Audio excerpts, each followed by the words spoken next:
Welcome to How to Split a Toaster, a divorce podcast about saving your relationships from True Story FM. Can you make your toaster laugh?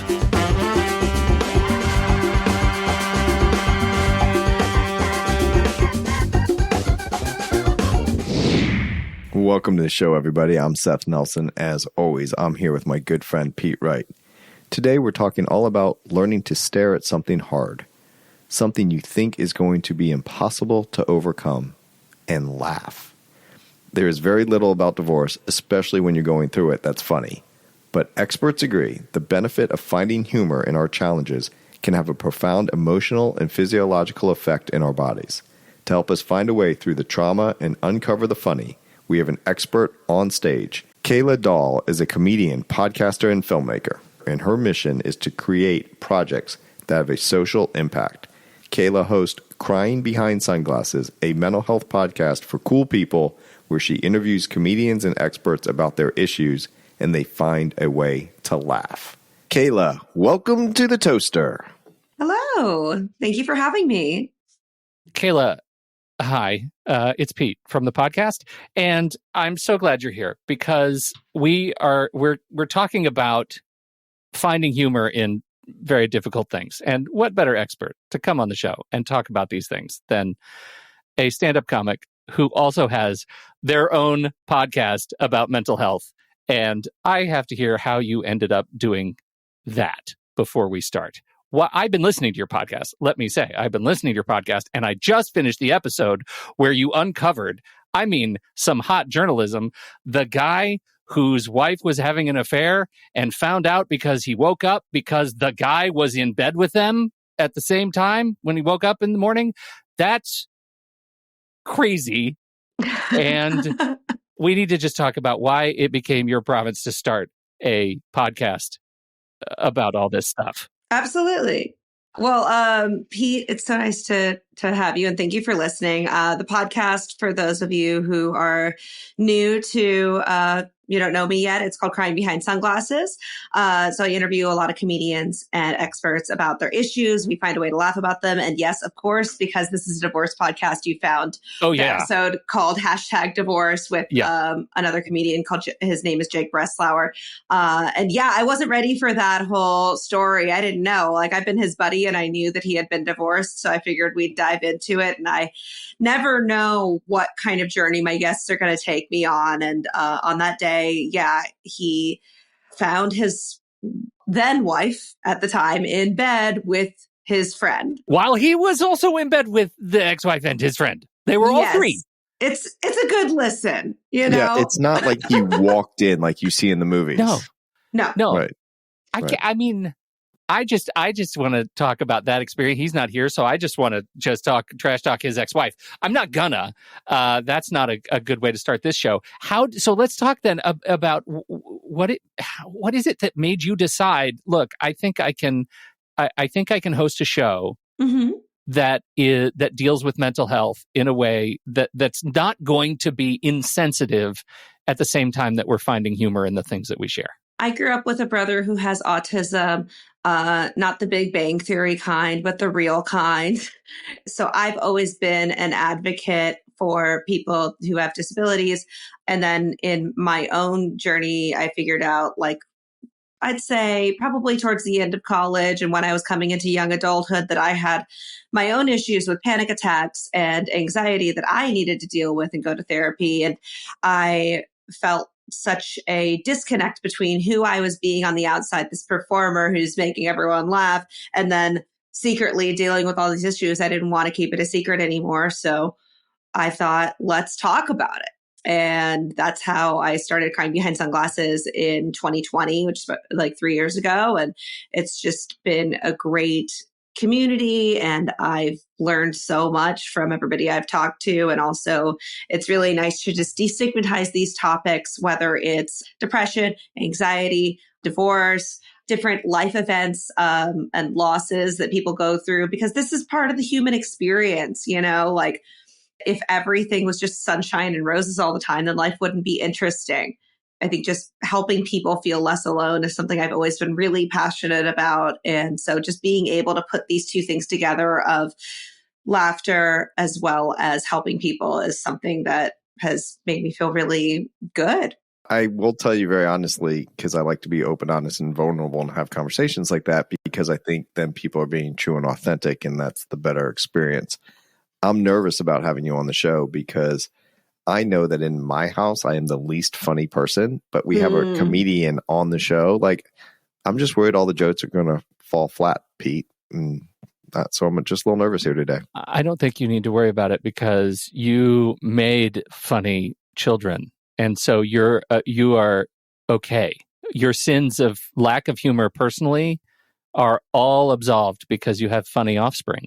That's how it works. There's a genetic law of comedy. So my father says to my son, when he was little and was getting all these amazing grades, he goes, you know what they say, like in his sweet little voice. He goes, what, Grandpa? And my father says, genius. It skips a generation. So that's the same thing with humor. Same thing with humor is what you're saying. Okay, I'm good now. Yeah. I mean, I think that's accurate. My mother's a financial planner. I love her to death, but case example. She's not a very creative person. And it skips a generation. Okay. All right. Well, Pete, Keila, enjoy the show. Yeah. No, Seth, listen, you have to be here to tell us facts and to keep things structured. Otherwise, we're just going to go off a cliff. Right. So you just let us know when that starts, Seth. We'll be here too. Look, so you're not divorced yourself. No, but I'm a divorce adjacent is what I like to say. I know this whole, first of all, you've got to tell a story of why you are a divorce adjacent. You're also a child of divorce. Yes. I mean, everyone is at this point, right? Right. Statistically, just sneeze into the wind, you'll find somebody who gets hit by your divorce story. So let's talk about your, because what I'm curious about in terms of your personal divorce story is how you, how those two things are, if at all, related for you, that you're a child of divorce and your divorce adjacent story. So tell me about it. So I grew up let's see. Let's go back to the beginning. So I was born in San Diego. So your mom meets your dad. All yes. Right. When a man and a woman love each other very, very much. Very much. No. So I was born in San Diego. It was me and my brother, who's a year and a half older than me. And my mom and my biological dad, they split when I was like a baby. So I have not seen him since I was 3 years old. He passed away when I was 18 from alcoholism. So that's a whole other fun story. Yeah, he didn't want to see, after they separated, because of my brother's disability, he didn't accept my brother and he didn't want to see my brother. He only wanted to see me. And my mom said, they're a package deal. You have to see both children or neither of them. And he said, all right, bye. And that was that. And I have to say, I really admire my mom for what she did of getting us out of the situation with him. He was an alcoholic and verbally abusive. And of course, he had other good qualities, but the bad outweighed the good there. And he was just not a good fit for our family, especially with what my mom was up against with my brother. I mean, he didn't talk until he was 4. She had to get him into good therapies and good schools and be really proactive about that. And if someone's not going to be on board about that, he wanted to send my brother to an institution. Oh, that's some really old school feudal sort of trauma right there. That's not good. And maybe you guys know this, but there are some pretty high statistics for families who have children with autism as far as divorce goes. I mean, it really can tear a family apart because it puts a big strain on the marriage. So that was that. And my mom got remarried and I was lucky to have a father figure in my life and they're still together. But then I guess fast forward to, you were asking about my own divorce adjacent story. So during the pandemic, like many other people, I just went into a very ill-advised whirlwind romance. During the pandemic, that's actually not. Yeah, that's interesting. Okay. Yeah, it was a childhood best friend who I had known for 20 years. And so I thought I can trust this person, and it moved a lot quicker than I would normally. And nothing else going on. Mm-hmm, clearly. Nothing was going on, right? The world is burning. and we're inside burning for each other. Oh, it's so hot. Just so hot right now. Because Pete, as you know, when two people love each other very much. So yeah, and then that situation, I would say, weirdly did mirror a lot of the stuff in my family where I thought I could trust this person and then it turned really toxic. And it was weird because everything was totally fine until you put a ring on my finger. And then suddenly the families get involved. Does it start to burn your skin? Because I've heard that sometimes happens when it's not meant to be. I don't know. I do remember like when he proposed, he didn't even make a speech. And I feel like he had a sign that just said like, will you marry me? And he was like down on a knee. Did he spell it correctly at least? He did. But he just like, I remember he was on a knee and I walk out to the backyard and I look at him and I was like, and I was waiting what for happens next. I was waiting for him to say something. He didn't say anything. And I was like, are you going to say something? And he just pointed at the sign. And did you feel at that time like woefully unprepared because you didn't have a sign that said yes or no? Like, you're right. I should have had a sign. But anyway, yeah, he had a lot of unresolved childhood trauma, as many people do. And I think that it's not a good recipe for success if there's one person who's done a lot of therapy and a lot of work and another person who hasn't. And it really just didn't work out. So I had to call off a wedding, which is so fucking dramatic. It's just because we had already sent out the save the dates. We had the venue, I had the dress, like the whole thing. But it was just very clear to me that I was like, I was trying really hard. I was trying everything to save the relationship as far as like, cook him a nice dinner. Let's go on a nice trip. Let me put on some romantic music and try to have this sort of night or talk to him about his feelings, but it just wasn't happening. Guys love that. They love it when women talk about their feelings. Seriously. Or try to get them to talk about their feelings. Yeah. Well, I'll just like say like I'm here for you because he was glowing through it. Yeah. And just wasn't working out. So I had to call it and it was very dramatic. And the best thing about calling off a wedding? No attorney's fees. That was what I said. I said, it's cheaper to call off a wedding than it is to get a divorce. That's right. 100%. Well, we've done a lot of good work here today, people. I got to go back to something you said, though, which I think is really important. And it's something that you've talked about in not one episode of your podcast, which is the idea of being I think in the hashtag divorce one, you said you don't want to be your spouse's or your partner's sexy counselor. Sexy therapist, yeah. Sexy therapist, yeah.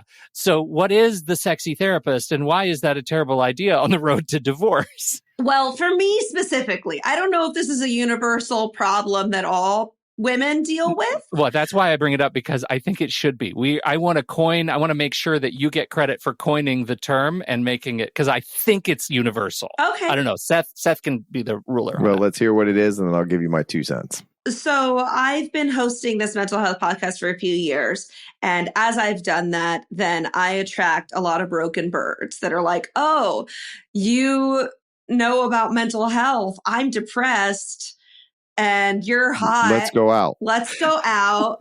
Let me tell you all my problems and that sort of thing. Or like, hey, I just started going to therapy and I want to tell you all about it. Because nothing is more than a turn on thing going out on a date and having a guy talk about all his problems. Yeah.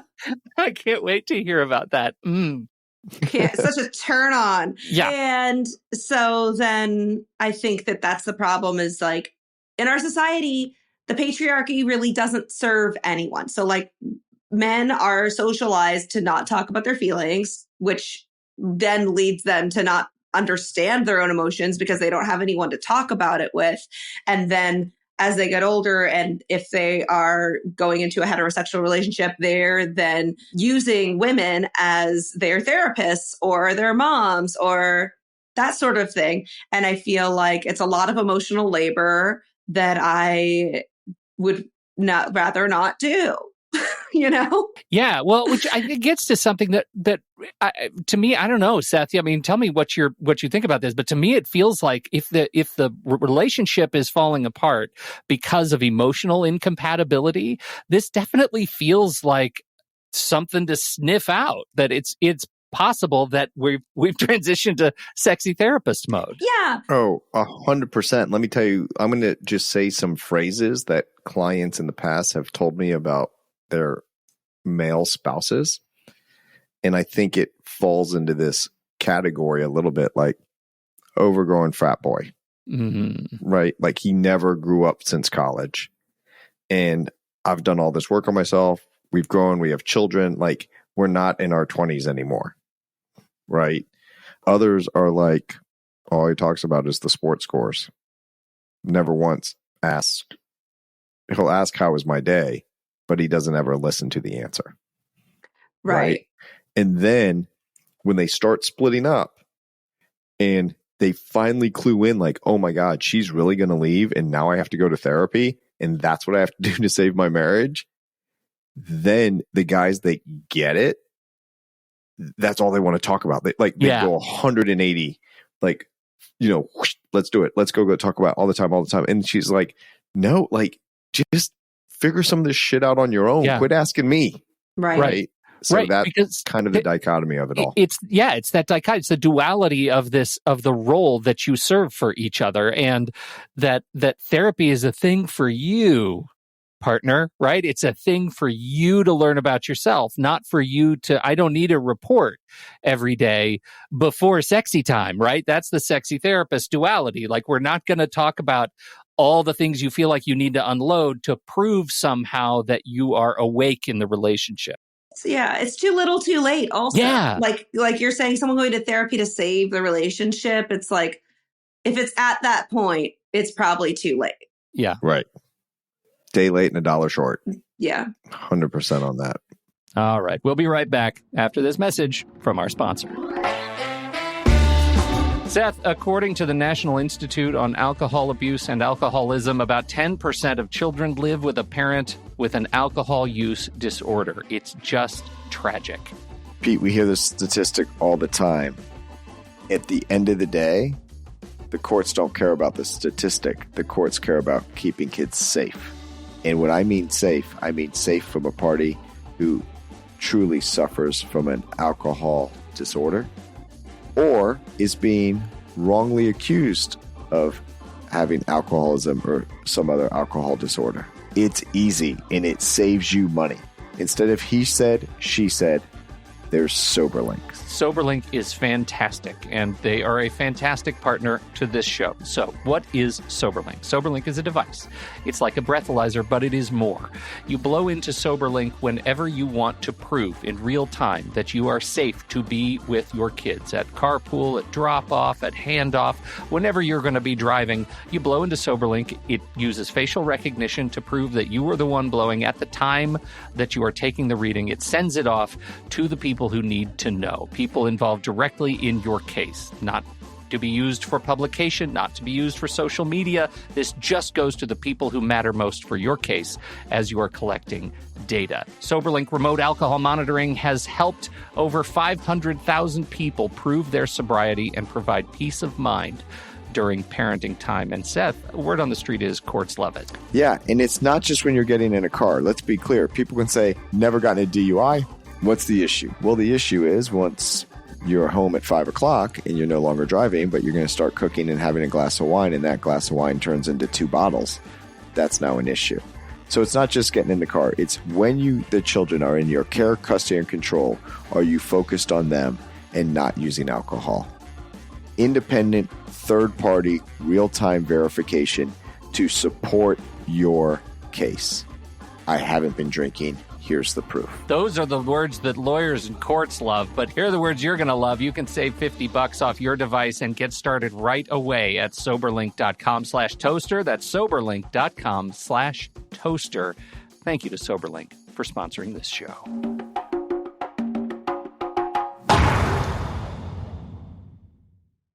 Okay, let's talk about laughing at hard things because It seems like every episode is about hard things, and I'm curious what you've learned about helping people to laugh about hard things in the course of doing the podcast. Well, I would say that I've learned a lot because the people who have gone through the darkest things a lot of times are the ones who have the most positive attitude.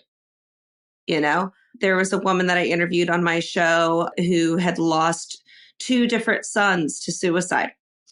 I remember going into that interview thinking like, ugh, I'm a little nervous. How is this going to be?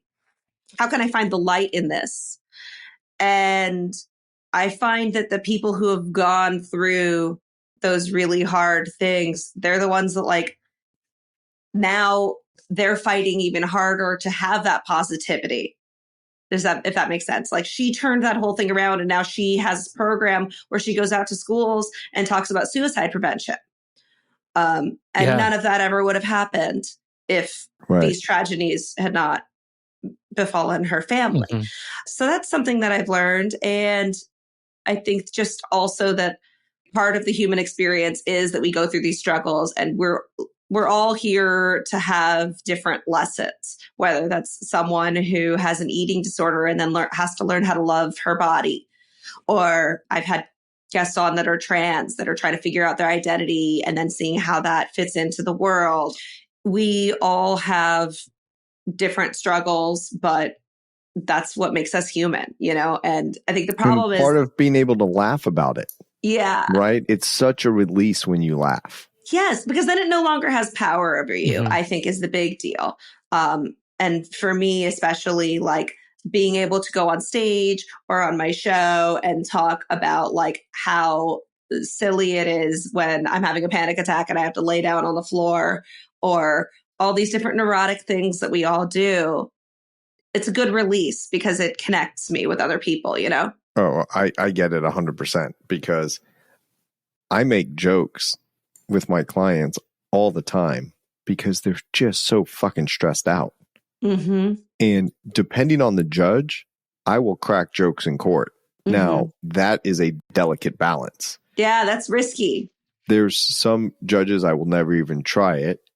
And other judges, like I've just hit it out of the park to the point where the judge is cracking up so hard, he looks at the court reporter and says, off the record. Like he can't contain himself because of the joke that I just made. Are there any judges that see you coming and ask for a tight 5? Because that's when you know you've arrived. That's right. I can't wait. I can't wait. Mr. Nelson, before we get started. Yeah.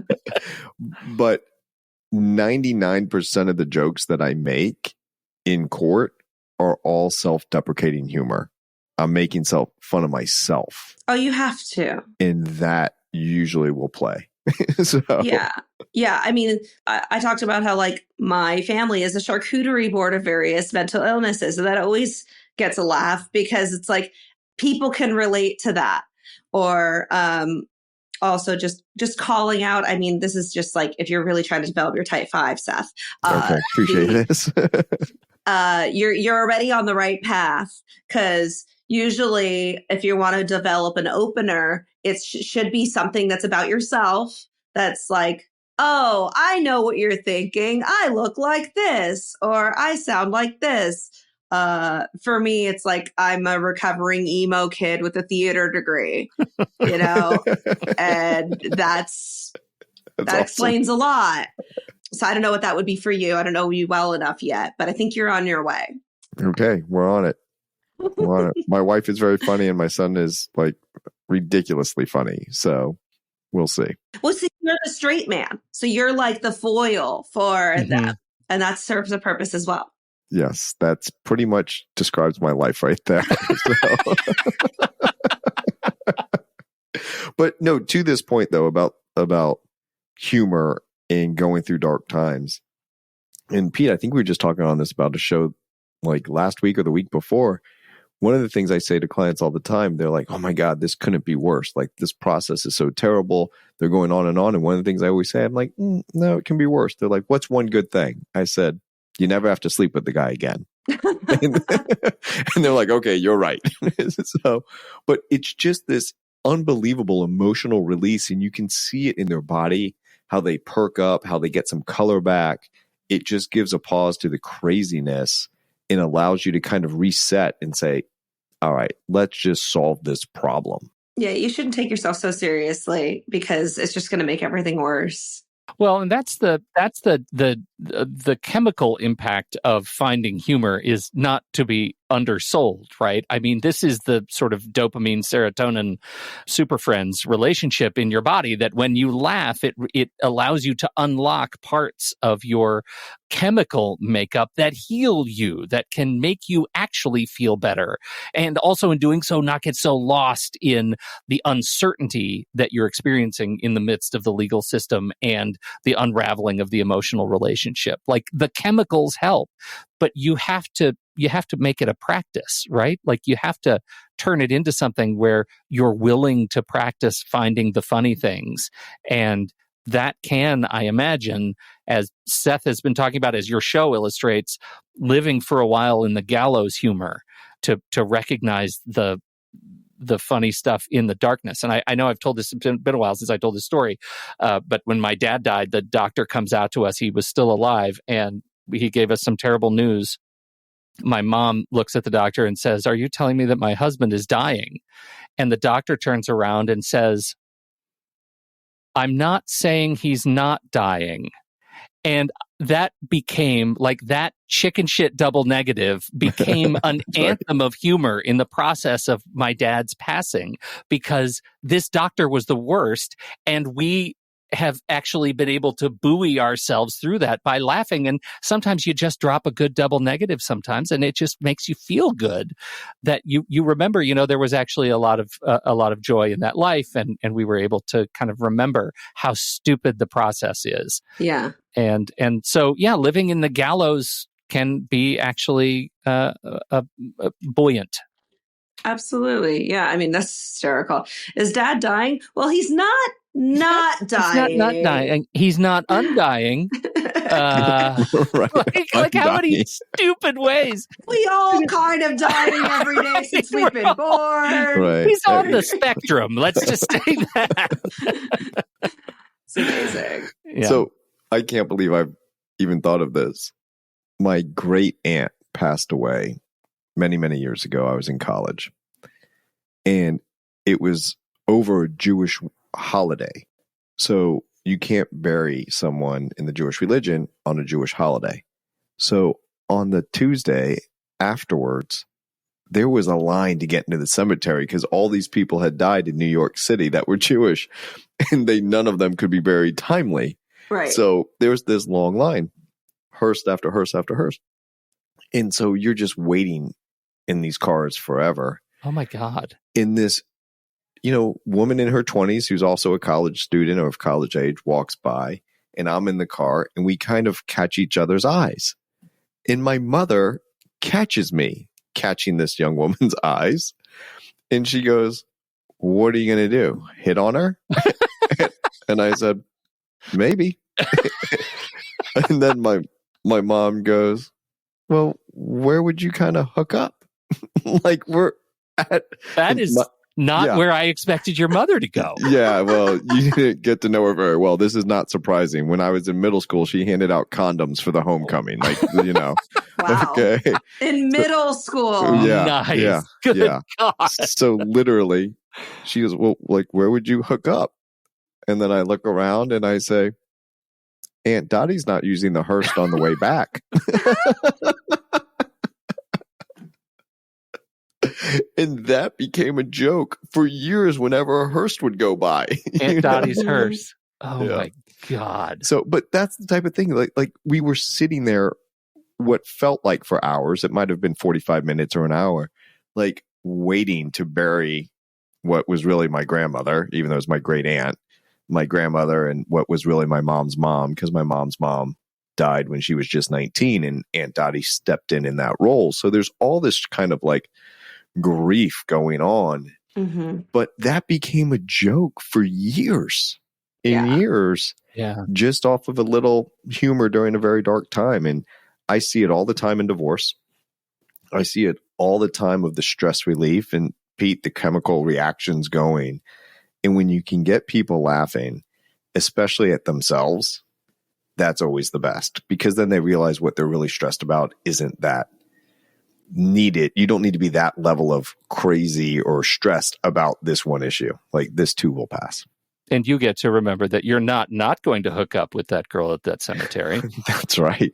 Exactly. Right? Do you see? That's called a callback in the business. In the biz.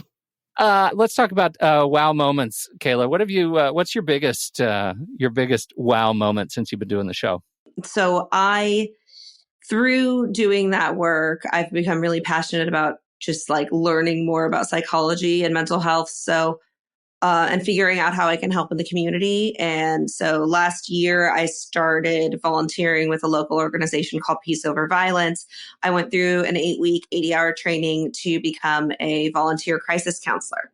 So I actually, once a week now, I answer the phone for domestic violence and sexual assault hotline here in Los Angeles. And it's just been really eye-opening for me. And I feel like I'm making a really big difference directly in people's lives. And a lot of these people who call in, they'll tell me things that they can't tell anyone else, or they're really in trouble. And I'm just really happy to be able to like listen and offer support, refer them to resources. Yeah, it's been really great. And if people want to check it out, it's Peace Over Violence. They're one of the first ever crisis hotlines in America. They've been around for 50 years. And so it's pretty cool. Wow. How have I never heard of them? They run the domestic violence sexual assault hotline in Los Angeles. So, but I know that they do initiatives all around the country now as well. Yeah. Fascinating. I think the podcast is great. And as you start thinking about the things that, you know, the way you help people stay positive in the work that in their interpersonal work, I think is really lovely. What has changed in the way you look for, healthy relationships?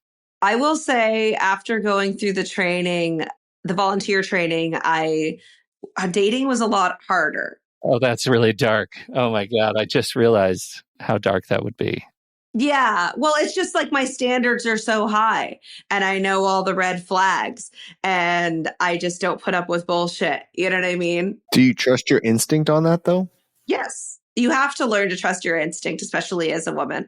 And I think that's like second guessing yourself is not good. Like whatever your gut instinct is, it's better to follow that. And that's a red flag to yourself. If you start second guessing yourself, then there might be something wrong with this relationship. Like, is that a way to identify like, hey, I keep second guessing myself in this relationship. Maybe this isn't the right relationship for me. Yeah. Well, yeah, no one should make you like, yeah, I guess that's a separate issue of if this person's making me question myself and who I am, then of course that's not the right person for you. But I mean more so just basic stuff of like, spotting a narcissist or spotting someone who may have like early markers of an abuser or maybe just someone who hasn't done the work, you know, like I remember like, I mean, I have a boy, I'm in a lovely relationship now with someone who has been to therapy, thank God. But when I was That's what my wife always said, by the way, is why wouldn't you want to date a divorced guy who actually did the work? Like, yes, the first relationship, like she went through the hell. Like, hopefully he's done the work and realized it. Now, if they haven't done the work, you're out. He's divorced, actually. So that's to your point, is that he did it. He knows what doesn't work, what works for him. And here we are. And I would argue like dating someone who's divorced is actually a good thing because they have experience and they're not afraid to commit. That's right. Yeah. Right. Right. You know, but yeah, I would say with dating, as far as like having all this knowledge, I remember when I was still on the dating apps, I put in my bio, I was on one of these like J-Swipe. It's like a Jewish dating app. And I put like, just looking for a nice Jewish boy who's been to therapy to put some dairy-free schmear on my everything bagel. That's adorable. That's adorable.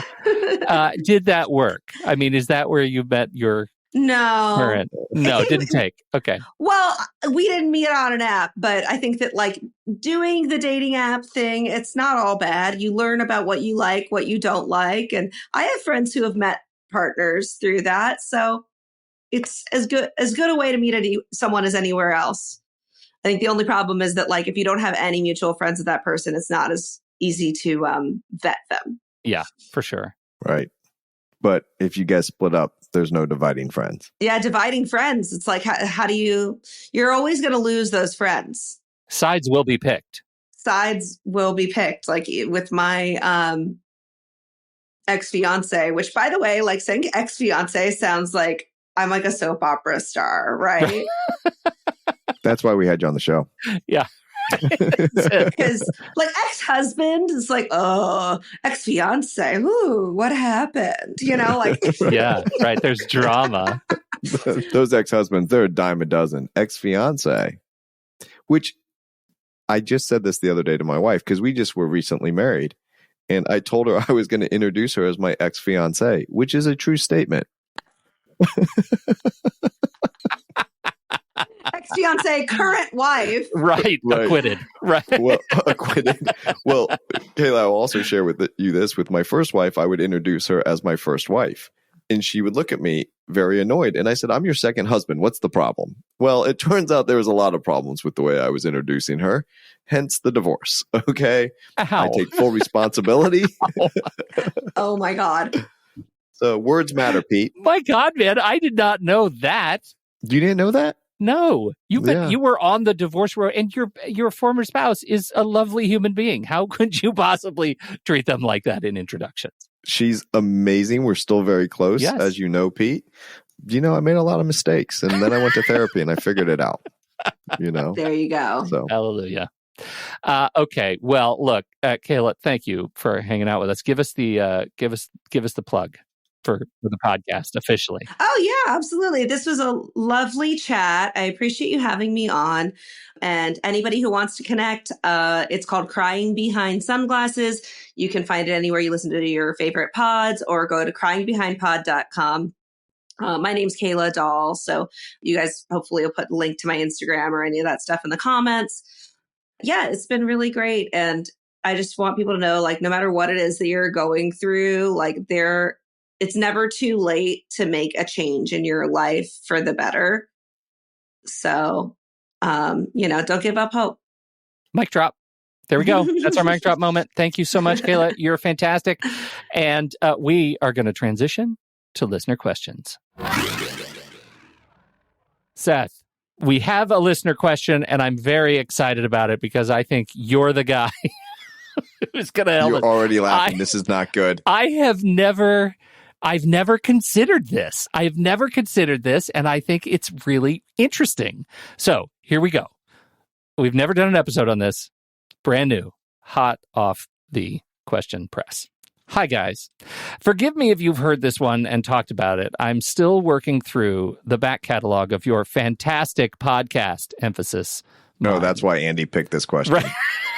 Right. Right. Okay, keep going. You guys are too funny. Anyhow, I'm Greek, but married to a Western Canadian family and changed my name to my soon-to-be ex-husband's.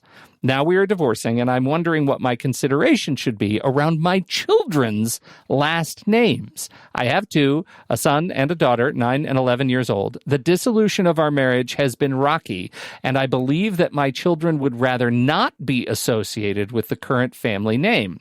Is this something that you would recommend I explore? Have you ever heard of this sort of concern?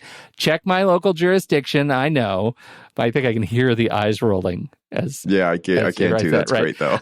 But I'm embarrassed to ask the question of my own attorney team before I find out if the whole idea is lunacy. Thank you. Okay, first off, never be embarrassed to ask your attorney anything. They've heard it all. It is not lunacy. Okay. Now, in Florida, check your local jurisdiction. It's really hard to change a child's last name, okay? And I don't think at 9 and 11, a court is going to bring the kids in to say, yes, I want to change my name. Because they don't have agency as adults in the eyes of the court. Exactly. Okay. So people get hung up on this a lot. And I actually think that they put too much weight into this consideration. First off, when your children turn 18, if they want to change their name, they'll have the power to do so. They can change it to anything they want. Ultimately, a family is about how you guys connect on a daily, weekly, monthly basis. When you're texting, when you're chatting, when you're on the phone, when you're going to their sporting events or extracurriculars or helping them with homework. And that's what it's about. And I have known people that didn't change their last name because they wanted to keep it the same as their children's. I have others that didn't change their name at first, but ultimately changed their name later. I've had people wait to change their name till their kids were 18 and then they changed it. I had people that changed their name immediately and they couldn't wait to change their name because they never liked it. They didn't like the spelling. They didn't like how to say it all over again. But as far as the family relations, I think there's a lot of weight that people put on themselves about this. Nobody cares what your last name is. To them, it makes no difference. It's all about how you internalize it. And I think that's what you should be talking to your kids about. I would ask your lawyer and say, is there a way to do this? Because it is important to us. I would say, I think it's more important to you than what's really happening in your relationship with your kids. And your kids ultimately live their lives as them, not as their father. So I would just have that conversation with them. If they're coming to you like, oh, I want to change my name. I don't know if a judge will let you. I'm not opposed to it, but let's just really think about what does it mean to have a name? What about this? What about that? How do you live your life? And when you turn 18, you're allowed to do it. Okay. But for now, it's not something that happens. Like, it's not a natural part of the divorce process to ask the question, what do you want your kids' names to be? That's correct. It's not natural. Now, it's not natural that a court will actually grant it. Okay. Sometimes when the kids are little and they don't know the name, but if you have a 9 and 11-year-old who know the name, now the interesting part of this question is the kids don't want to be associated with the name. And the question is that a true statement? If so, why? Are you poisoning the well? And I'm not saying that you are to the listener, but you just got to be careful about how you go about doing this. And ultimately, it's not uncommon in today's society that some women will still change their name when they get married. Yeah. You know, my wife and I joked about changing our last names because, you know, she still has her ex-husband's name. Mm-hmm. And so would you change it to Seth's last name? And she's like, no, I'm keeping my ex-husband's name, which I think is funny. But we joked about changing it to my former spouse's last name, but we would both change it. Or going back to her maiden name. And my whole point of this is the name doesn't matter. It's the relationship that you have with who's in your life. I think there might be, and I don't want to read too much into this, but I think that she wrote in the question that she's Greek, married into a Western family and with a Western name. And I wonder if there is a little bit of extra weight, cultural weight, like wanting to get back to a family name that is of Greek go back descent. to the motherland roots. Right. That could absolutely, that's a great reading. I was trying to think of a Greek Canadian joke that I couldn't come up with. That's why I didn't mention that part of the question. But that's a very good, serious point where if you feel more connected to one side of the family in that heritage and you want to be seen more as a Greek to the outward world and not have the name Smith by way of example, this is anonymous. I don't know what these names are, but yeah, that makes sense to me. Well, I really appreciate the question. It's something I'd never thought of. And thank you so much, Anonymous, who is now clearly named Sarah Smith Poutine. And that is the name going forward. And we understand why it has become a question for you. Thanks for listening. We appreciate that. And thank you all for downloading and listening to this show. A fantastic conversation with Keila Dolle. Definitely check out that podcast, Crying Behind Sunglasses, and let us know your questions. Just head over to howtosplitatoaster.com and click the Ask a Question, and we'll ask a question to Seth just on your behalf. Thank you, everybody, for downloading and listening. We appreciate your time and attention. On behalf of Seth Nelson, America's favorite divorce attorney, I'm Pete Wright. We'll see you next week, right back here on How to Split a Toaster, a divorce podcast about saving your relationships. How to Split a Toaster is part of the True Story FM podcast network, produced by Andy Nelson, music by T. Bless and the Professionals and DB Studios. Seth Nelson is an attorney with NLG Divorce and Family Law with offices in Tampa, Florida. While we may be discussing family law topics, How to Split a Toaster is not intended to, nor is it providing legal advice. Every situation is different. If you have specific questions regarding your situation, please seek your own legal counsel with an attorney licensed to practice law in your jurisdiction. Pete Wright is not an attorney or employee of NLG Divorce and Family Law. Seth Nelson is licensed to practice law in Florida.